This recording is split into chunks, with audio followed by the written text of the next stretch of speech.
no crazier conspiracy in my lifetime than Russiagate. Russiagate was a hoax from start to finish that was perpetrated by the DNC, the Clinton campaign, and the FBI and the CIA, and Barack Obama knew it was a hoax. They all knew. The head of the FBI knew. And how do I know that? Because there's open testimony in court that said they knew that. The head of the FBI said he briefed Barack Obama. The head of the FBI said he knew that this was a hoax. That's how I know that, but it never gets reported in the media because the media reported Russiagate as fact for 7 straight years. The Durham report comes out. Nobody reads it. Nobody even knows what the Durham report is. Again, because it doesn't get reported on corporate television because the establishment doesn't want you to know that Russiagate was all made up, because if you knew Russiagate was all made up, then you wouldn't want to be for the Ukraine war, because the Ukraine war is all based on Russiagate, which is why I was against Russiagate from the moment it started, and I told everybody at the Young Turks, Cenk Uygur, and every other dumbass over there to stop repeating FBI, CIA talking points because you have Trump derangement syndrome, because what this is going to do is lead to censorship and a war, and that's exactly what it's led to, and none of those people are apologetic. They don't care that hundreds of thousands of people are being slaughtered in Ukraine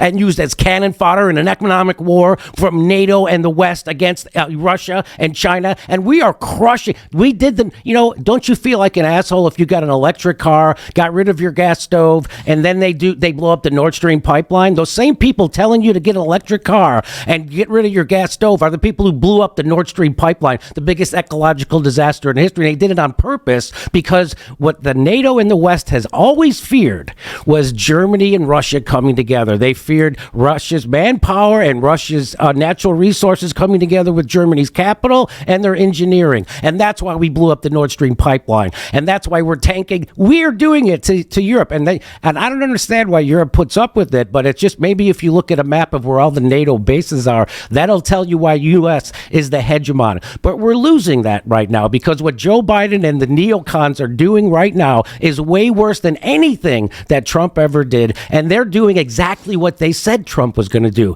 He's alienating our friends. He's meaning Joe Biden and his neocon administration is they're creating now economic alliances to thwart the United States. Right, we have BRICS, right, which is Russia, China, South Africa, India, Brazil, and places in Africa are coming together, and they're going to oppose us now economically. Guess what? Saudi Arabia started selling oil in other denominations besides the U.S. dollar. That is catastrophic for the United States economy. All this stuff they're doing, and they said Donald Trump was going to be the impetus to do this and wreck our economy and get the world to turn against us. It's exactly the opposite. Donald Trump was the one who wanted to take our troops out of the Middle East, which is why they Russiagated him in the first place, and because he said there was a deep state, and he ran on stopping our Middle East wars. He wouldn't bomb Syria. He wouldn't bomb he wouldn't send arms and stuff to Ukraine. That's why they impeached him.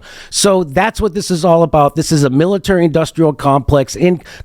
The same people who own the military-industrial complex own Joe Biden, own your corporate media, which is why the American people are the most propagandized people in the world, and they have no idea. The difference between the United States being a citizen being propagandized and someone in the former Soviet Union or someone in China is they know they're being propagandized. People in America literally think Sean Hannity and Rachel Maddow and Anderson Cooper are telling them the truth. Anderson Cooper gets $12 million a year. $10 million of that comes from Big Pharma. You think that guy ever told you the truth about anything?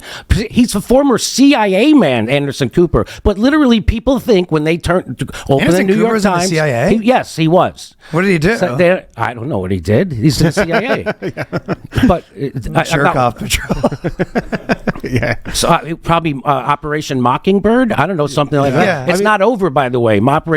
So the news media, they used to have to infiltrate with CIA people. Now they bring the head of the CIA right on their news show and ask him questions like he's a reliable source. Sure. What you're supposed to do is bring someone on to tell you what lies the CIA guy just told. But that's not what they do anymore. They bring the CIA guy like he's on a press because tour. Of Trump. Yeah. Because of Trump. And these are all good people, and Trump's the bad person. And so they have to make Trump out to be a 30-foot tall Hitler in order for you to vote for a guy who's an enemy of the people, who promised to veto health care in the middle of the pandemic and just crushed the workers' union and the railroad strike. That's real fascism.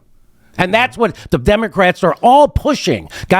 Every asshole in Hollywood is for it. They don't think for themselves, and they shame you if you try to think for yourselves. You saw that bit I had about people don't do your own research. Before COVID, doing your own research just meant reading. And that's how fucking stupid asshole comedians are in Hollywood, that they're literally shaming people for trying to get informed. You're supposed to do the other thing. You're supposed to shame people for not getting informed and following fucking rules without questioning. That's the opposite of comedy. And every asshole who has a fucking podcast or a goddamn comedy special that I saw in the last 3 years said that shit, told people to not look into it, trust big pharma and trust government. It's the exact opposite of being a comedian. And if you're doing that, you're not a comedian, you're a fucking propagandist. Yeah, well said. That is cooking, Jimmy. Cooking.